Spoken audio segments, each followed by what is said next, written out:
Agora, esse livro é especial, olha. Por quê? É a história da caneta Bic. O que cara você ia que me fez a contar. caneta Bic morava em Muzambinho. Seu Estevão Fens, morava lá no prédio. Pode me contar tudo que eu quero saber.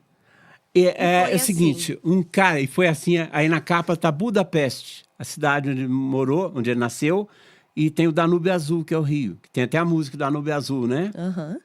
Então eu não sabia. Uma parte chama Buda, outra parte chama Peste. Uma parte, acho que Peste é o lado novo da cidade, onde tem o governo. E Buda é o lado antigo da cidade, da época dos romanos ainda. Então, um húngaro chamado Laszlo Biro, ele fez a caneta Bic. Mas a caneta vazava. E na época estava em competição com os americanos, estavam tentando fazer também, mas não conseguiam. A Eberhard, Fábio, assim, tentavam, não conseguiam. Aí vazava a caneta. Aí alguém falou para ele, tem um conterrâneo teu lá no Brasil que é capaz de dar conta disso daí e sanar esse defeito. O nome dele é Estevão Fens. E ele veio para cá. O Lázaro Biro veio conversar com o Estevão. E o seu Estevão, ele era ferramentista. E ele pegou e bolou essa caneta de plástico, esse tubo de plástico, existe desde 1950 mais ou menos, que ele fez. Que tem um furinho para não vazar. E tem uma esfera de tungstênio, que é a parte mais cara da caneta. A esfera de tungstênio tem uma história muito interessante. A bolinha. Na época do colégio, tinha um amigo meu que pegava as canetas tudo antigas para guardar as esferinhas de tungstênio. Ele tinha um vidrinho cheio de esfera de tungstênio. A gente achava que era louco. Não era. É a parte mais cara da caneta, a esfera de tungstênio. Então, eu contava que é tão caro que é difícil de importar. Sabe o que ele fazia? Tinha umas amigas dele que eram sacoleiras. Mas elas não iam para o Paraguai ou para 25 de março, não. Elas iam para a Hungria trazer as coisas. E aí ele combinou com elas traziam escondido dentro da calcinha, numa sacolinha de algodão, as esferinhas de tungstênio. E ele doou a patente para a humanidade. Ele não ganhou dinheiro com isso. Aí o Lázaro Biro morreu. O irmão dele, que ficou sendo detentor da patente da caneta Bic, vendeu os direitos para o Conde Bic, que hoje é uma potência mundial. Bic é tudo. Não é só mais caneta, né? Gente, mas eu tô chocada. E é aqui. Ele morava aqui em Muzambinho. O mundo é muito pequeno, minha gente. Principalmente com a globalização. E o seu Estevão, ele, quando rapazinho, ele era CAD, molequinho, ele era CAD, que carrega o taco de golfe, do Santos Dumont. E os dois sentavam numa mureta, logo depois de jogar o golfe, né? E sentavam na mureta e ele pegava aquelas frutinhas, amoras, pretas, e eles comiam amora. E um dia a bolinha de golfe do Santos Dumont perdeu. Aí ele falou, pode deixar que eu acho pro senhor, mais tarde. E achou. No outro dia ele voltou para levar a bolinha para o Santos Dumont, mas ele não encontrou o Santos Dumont. Aí ele viu um pessoal que mexia com o elevador, que estava lá, conversando com ele, falou, mas você não sabia? O Santos Dumont se enforcou. Ele suicidou hoje cedo.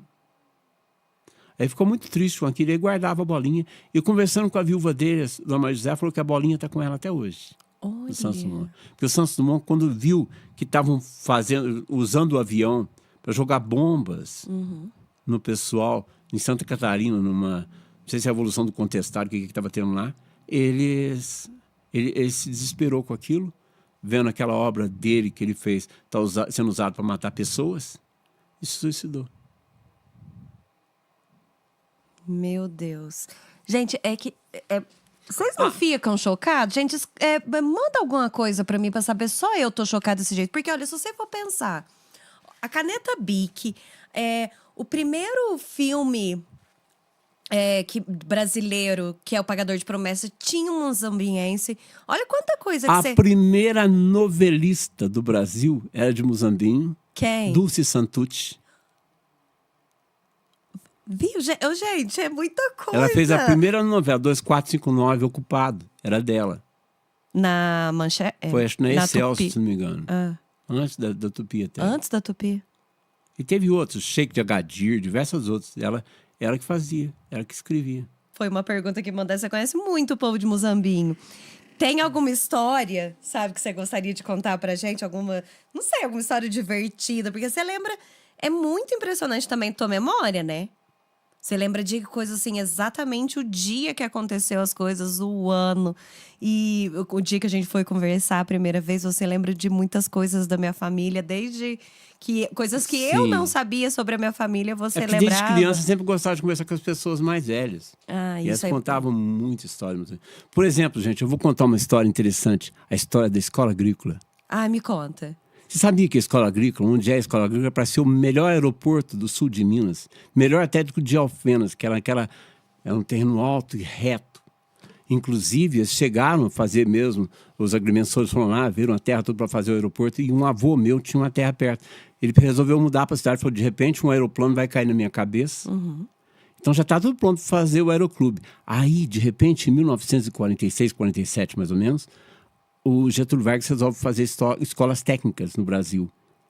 E Muzambinho, de repente, tinha o Licurguinho, que era filho de Muzambinho, e ele era, não sei se ele era deputado, alguma coisa federal, e ele conseguiu puxar para cá a história. E eles tinham 24 horas para conseguir 85 alqueires de terra para montar a cidade. E aqui existia uma briga muito grande entre Tucano e Pica-Pau. A história tinha que ser feita por debaixo do pano pelos tucanos, porque senão os pica-paus iam lá e atrapalhavam. O quê? Isso era político? Político. Tucano era o UDN e pica-pau era PSDB. E aí, o Messias Gomes de Mello era interventor, porque era a época da ditadura do Getúlio Vargas. E ele era interventor, eles tiram um prefeito. E ele, por debaixo do pano, surdina, né? O cara foi para... O cara que veio junto com o Licurguinho, que é representante do governo federal, foi para a casa do Álvaro Martins. E a família Martins, eles eram o DN. E eles foram os avalistas no caso precisasse pagar alguma coisa. E o Pedro Prado, que era gerente do banco, ele falou, eu pago em dinheiro vivo, com o dinheiro do banco, desde que eles avalizem. E conseguiram, que eles já tinham, a primeira coisa, o primeiro pontapé que tinha era o terreno do aeroporto, que já estava feito a ata para montar o aeroclube, eles pegaram, tiraram, porque aquilo era da época dos aliados, da época da guerra, os aliados deram esse terreno para Muzambinho, que os pracinhas daqui foram lutar na guerra, sabe? Aí, a partir daquele terreno do aeroporto, começou a pegar tudo em volta. E tinha o João Gonçalves, que era o fazendeiro que era ali do lado. E o João Gonçalves, quando viu aquela que eles queriam comprar, ele queria muito dinheiro naquilo ali. E ele falou, não, você vende para nós ou nós desapropriamos. E ficou aquele jogo de empurra, briga. sabe? E nisso, lá na casa do Álvaro Martins, a dona Lourdes Martins chamou eles para ir tomar um café na cozinha. E alguém foi lá e atrasou o relógio 1 hora, porque o prazo vencia meia-noite. Mas antes da meia-noite, o Messias Gomes, o Pedro Prado e o pessoal dos Martins chegaram com os papéis tudo pronto das escrituras, que tinham conseguido os 85 alqueires de terra, e a escola veio para cá. E a escola, se não viesse para cá, ia para outro lugar. Cabo Verde já estava na fila. Cabo Verde tinha um patronato, que era o lugar próprio para fazer já a escola técnica lá, seria a escola agrícola. Mas Muzambinho tinha um terreno excelente, que era o aeroporto. Se não fosse isso, aí o aeroporto foi para Guaxupé. E a escola agrícola hoje é um... É um bem tão grande para a cidade, né? Pouca gente sabe, mas eu conheci um rapaz aqui em Muzambinho, chamado Dario Lampin. De 1972 a 76, ele estava em Muzambinho escondido da Guerra do Vietnã. Era uma pessoa muito pacífica. E ele estava na escola agrícola. Ele veio porque para consertar uma máquina e ficou. Depois eu falei, esse cara está escondido da Guerra do Vietnã. Há pouco tempo, conversando com o Homero Paris, ele gravou até um depoimento para mim, falando, não, eu conversei com ele, ele me contou. Veio ele, um irmão e um primo, escondido, com identidade falsa. Levaram 3 meses para chegar no Brasil, vindo em barco, pesqueiro, navio mercante e tudo mais, até chegar no Brasil. Ajudado pelo pessoal daqui. Porque se os americanos descobrissem que eles estavam aqui, o pessoal levava e eles eram fuzilados por não ir para a guerra. Era uma época tão fogo, essa época da Guerra do Vietnã, que o próprio Cassius Clay, que era o campeão de boxe mundial na época, ele se recusou a ir para a Guerra do Vietnã e fizeram um boicote com ele. E ele teve até que mudar de religião e virou muçulmano, Muhammad Ali, porque ele era pacifista, ele era lutador, mas era pacifista. Então eu conheci esse Dario Lampin, era uma pessoa fora de série. E agora, Um dia, há uns 2 anos atrás, eu descobri ele no Facebook. Ele é a cara do Luciano, tio do Lino. Eu não conheço o Luciano, eu acho. Aham, Ó, Lino. parece demais. É uma pessoa fora de série. Então, Muzambinho tem muito. Muzambinho é ligado com o mundo todo e muita coisa. Muita gente não sabe, mas em Roswell caiu um objeto voador em 1947. E é Aonde? famoso no mundo. Roswell, New México, né? No Novo México. Dizem que caiu um ET em Varginha, em 1996. Mas em Muzambinho, em 1918, caiu um objeto voador não identificado no Córrego do Jacu. A minha avó tinha 16 anos e viu a hora que o objeto estava acabando de afundar. Muitas pessoas estavam lá vendo. O pessoal da cidade, quando alguém viu aquilo caindo, veio na cidade para pedir ajuda. Caiu no açude. E, na época era um açude e tinha um moinho lá, sabe? E o cara do moinho não deixou eles esvaziar o moinho. Então a minha avó ainda viu a hora que a asa deu de adernar e viu a botina do cara ainda afundando. E como que a gente não sabe dessas histórias? É, porque eu mesmo descobri muito tempo depois. Viu? Vocês falam que o povo de Muzambinho é fofoqueiro, não é? E aí o cara que era dono do coisa, todo mundo ali vendo o negócio afundar, falou, não, vocês estão todos sonhando. Ele é pior que os homens de preto. Sabe? Ele falou, isso daí é sondária, é um passarinho preto muito grande, tem 2 metros de envergadura, a asa dele, que caiu aí. E não Será que deixou. esse escafunchá tá lá? Tá. O sítio agora é do meu tio. E quando eu era moleque, eu cheguei a ir nadar nesse açude. Hoje em dia é um pântano. E o fundo é lodoso. E tá lá no fundo. Seja o que for, 1918, um avião por aqui? Ué, tem jeito. Era uma coisa que tava... O cara viu um negócio zumbindo e caindo do ar, sabe? Ai, vamos fazer uma expedição? Vamos. O Homero parece louco. Falei, vamos lá filmar, pô. E eu tenho botado fogo nos meus amigos americanos todos que gostam disso aí, para falar. Eu cheguei a falar sobre isso aí na revista UFO, em Campo Grande.